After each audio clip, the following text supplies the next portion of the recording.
everyone. Hello. Hello. Hello, everyone. Hello. Thank you. Thank you. I'm going to share with you my view of how to handle life. And, of course, because I'm an actress, it came from a Broadway play, all right? When I think of the good things that life has to give, I'm reluctantly forced to agree that the number of people who know how to live is restricted, quite simply, to me. For life is like cricket, we play by the rules, but the secret that few people know that keep those of class, well, apart from the fools, is to make up the rules as you go. Now, I am not as self-centered as the character who sings this song in Aurora Grease Paint, The Smell of the Crowd. However, I did believe that when I left the hallowed halls of Guilford and the even more hallowed halls of Dana Auditorium, I was destined for greatness in the American theater. To paraphrase the saying, I loved the theater. It was my life. I had all the awards as well as the reviews to prove it. When I stepped into public life to be an actress, I left no stone unturned to achieve my goal. I dyed my hair. I lost weight. I gained weight. I danced on a sprained ankle. I broke a toe and almost fractured a foot, and spent a great deal of time standing in line to get to auditions where I was typed out. In other words, they didn't want me. Disappointing, yes, but I survived. Life didn't turn out precisely as I planned. And let's be honest, does it ever? I mean, I took this cue from this Broadway tune. I decided to change the rules. What's that old saying, God helps those who help themselves? Where does it say, come to think of it, I have to be someone else's vision of an artist? So you don't see my name flashed on marquees with 1,000 lights, and I never made a major motion picture, but I made my mark in the theatrical world, even if it was way, way, way off Broadway. All that I did and learned became a prelude to an interesting life in and out of the theater. After years of auditioning, taking all sorts of jobs from singing waitress to teaching arts and crafts at a Job Corps facility, I was finally cast in a major musical production at Goodspeed Opera House in, of all places, Guilford, Connecticut.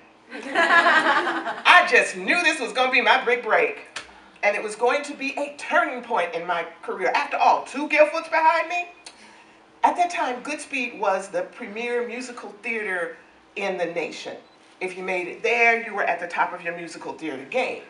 Many productions went straight to Broadway from Goodspeed, so everyone in the cast was sure Some Sweet Day was the name of the play by North Carolina's own Cy Khan was next to go to the Great White Way. Didn't happen. Returning to New York City, I was certain I could find acting jobs with the prestigious Goodspeed Opera House on my resume and positive reviews at my back. It's like having performed at Goodspeed was akin to graduating from Wharton. You just said the name, sing your 16 bars, and boom, you were in. Nothing. I couldn't even get a walk-on as a singing hemorrhoid. But that was okay. I knew it was definitely time to change the rules. Instead of waiting to be in someone else's production, I created my own one-woman show on the civil rights movement. I found a way to get a grant to tour it, even performed it here at Guilford in 2004 for the first Black alumni gathering. One of my mentors, the late, great Tom O'Horgan, who directed Hair and Jesus Christ Superstar on Broadway, had me workshop my piece in his loft. And that's actually how most major Broadway shows get funding. Private readings and performances in someone's apartment with supportive friends and a few potential backers sipping wine and trying to pretend they're interested in what you've worked so hard on. Tom liked it so much, I got to do it twice. Then he called on me to write some scenes for a show he was producing. Had me act in it as well. When the show closed, he advised me, you must never, ever give up acting, but you must add writing to the list of things you can do in the theater. Nice, huh? Good to know. except writing wasn't acting and acting wasn't what I wanted to do. And I really wanted to stay with acting, but I remember I had changed the rules. And according to Tom, I was on a roll. I had been writing poems, plays, short stories, and even working on novels since I was 6 years old. I wrote for a magazine in high school, did music reviews for the Atlanta Daily World. I even wrote for the Guilfordian almost as soon as I got to campus. The rule was changed by me and approved by the only director to ever have 3 shows running simultaneously on Broadway. And of course, a cadre of his theater friends who now labeled me their new favorite writer. Okay, so pleased with the step that I had taken, I accepted my fate even though my dream was slightly deferred. Sorry, Brother Langston Hughes, but here I have to paraphrase a couple of lines from your poem. You see, I know it inspired Lorraine Hansberry to write a play, and it made me see life through a clearer lens. But you were correct when you compared a dream deferred to drying up like a raisin in the sun. If you sit back and torment yourself with what you consider failure, your dreams will fester like a sore and eventually stink like rotten meat. Okay, that may be a little bit too graphic to explain life's detours, but think of it this way. If you don't find a way to propel yourself to another dream, as the last line of the poem says, it will sag like a heavy load. And since I had enough weight of my own to carry around, I was not about to add more. There were facets of what I had learned preparing for my acting career completely usable in everyday life. And that goes for everything you want to do and you want to be. Since I was willing to accept being more than an actress, the whole dream did not die. Confidence helped me to reach the firmament, but hadn't placed me among the stars. But with my newfound choices, I was seen and I was heard, and I was making my way, and I could live with that. Oh yeah, I got to make out on stage with Samuel L. Jackson when we were young performers at the Academy Theater in Atlanta. And I got to party with Denzel Washington and everybody from him to Maya Angelou. And megastars came to see me perform and applauded my work. My kids even played with Alicia Keys at the Monday night gatherings that acting folk have in New York when the theater is dark. But I was more than aware that competition in theater, as in any field, is tough. And nepotism runs rampant. Truth is, I didn't believe I was giving up on an ideal career and settling. I was creating my own niche. What was more important than that? Every loss has 2 prongs. A learning experience you will never forget, and a win if you figure out how to use it to your advantage. Doing my own play, performing my own words was a great start, but it was just one of the things I could do with a degree in drama and speech. Besides, I was not about to make life a litany of complaints that begin with, why them? Why not me? And you shouldn't either, okay? Sure, you will feel cheated by the fates because your goal and purpose was set, and yes, you will re-examine what you did, and you will wonder what you could have done better ad nauseum. But the time and energy wasted on wallowing in self-pity could be used to reinvent yourself, to expand your dream, to incite change. And speaking of ad nauseum, sometimes you have to do as that Frozen song says and let it go. Lesson learned, move on. Just don't sing that song every time you get ticked off.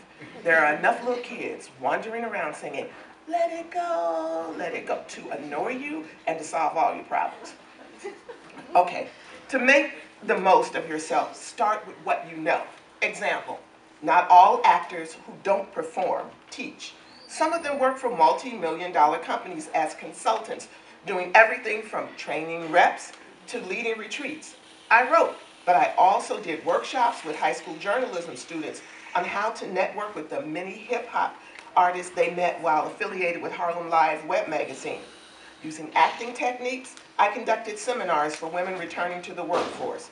Using the speech classes and language skills I attributed to my Guilford education, I prepared them for speaking at functions, dealing with prospective employers, and even how to act in the workforce. This tiny woman approached me wearing really large glasses and a big floppy hat.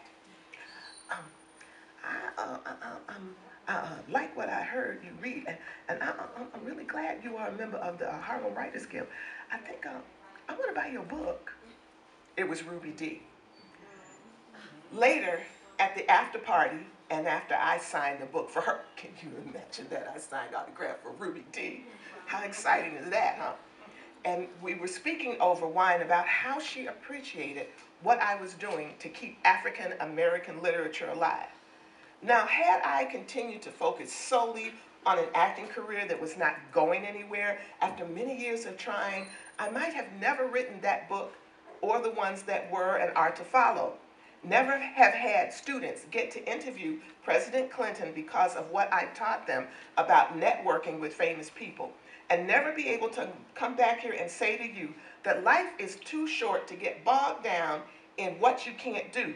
Dream big and keep the dream going. When you don't get exactly what you want, create your own niche, your own business. Refocus the rules to your advantage. Look, you are not in charge of the universe. Life is, as everybody here has told you, always going to change. But you are in charge of your own happiness. You don't have to be miserable when your dream is deferred. You can let it explode into something bigger. And then you can lean back and see where it takes you.